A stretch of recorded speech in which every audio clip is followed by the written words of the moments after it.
ભાવનગરની બજારોમાં ગૃહિણીઓને જરૂરિયાત પડતા લસણના ભાવ ઊંચકાઈ ગયા છે। લસણના ભાવ ઊંચકાવવાને કારણે ગૃહિણીઓનું બજેટ વેરવિખેર થઈ ગયું છે। મોંઘવારીની અસર અહીંયા ક્યાંક જોવા મળી રહી છે। બજારમાં લસણના ભાવ 100 રૂપિયા કિલો હતા તે હવે ઊંચકાઈ ગયા છે। લસણ હવે 400 રૂપિયા કિલો પહોંચતા ગૃહિણીઓને વિચારીને લસણની ખરીદી કરવી પડી રહી છે। ત્યારે ઘણા બધા રસોડામાંથી લસણ ગાયબ થઈ ગયું છે। લસણના વધેલા ભાવ બાબતે નાગરિકોને વિચારતા કરી મૂક્યા છે।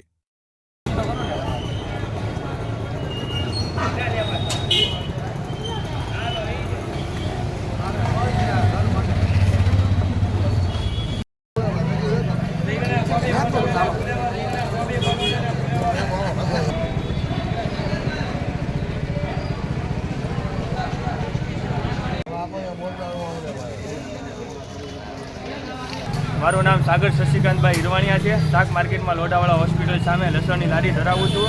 અત્યારે લસણના ભાવ એટલા આસમાને ચડી ગયા છે કે ગૃહિણીઓને લસણ ખાવું એટલું મોંઘું પડી ગયું છે કે વાત જવા દો। જે લસણ પહેલાં 100 રૂપિયા કિલો મળતું હતું એ અત્યારે 400 રૂપિયા કિલો થઈ ગયું છે, જેના કારણે ગૃહિણીઓનું આખું બજેટ ખોરવાઈ ગયું છે। એક વસ્તુ સસ્તી થાય છે બજારમાં તો બીજી વસ્તુ વધી જાય છે। એટલે આ એક વાતાવરણ એવું ઊભું થઈ ગયું છે કે બેરોજગારનું પ્રમાણ દિવસે ને દિવસે વધતું જાય છે। અત્યારે જે લસણ 100 રૂપિયા કિલો મળતું હતું બજારમાં એ અત્યારે 400 રૂપિયા કિલો થઈ ગયું છે।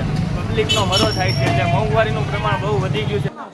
મારું નામ ઇમરાન છે ને નાગરી બેંકની સામે હું લસણ ડુંગળીની લારી ભરું છું। અત્યારે હાલની પોઝિશન એવી છે કે લસણ પહેલાં 100 રૂપિયાનું કિલો હતું, અત્યારની પોઝિશન એવી છે કે લસણ 400 રૂપિયા કિલો થઈ ગયું છે ને એટલું બધું મોંઘું છે ને એની સામે પણ ઘરાકી પણ નથી ભાઈ ને આમાં પબ્લિક દેખાતી નથી। માલ બધો મોંઘો થતો જાય છે, મોંઘવારી વધતી જાય છે। પબ્લિક કરે તો શું કરે? અત્યારે અમે સવારથી અહીંયા ઊભો રહે છે પણ 200-300 રૂપિયા અમને મળતા નથી।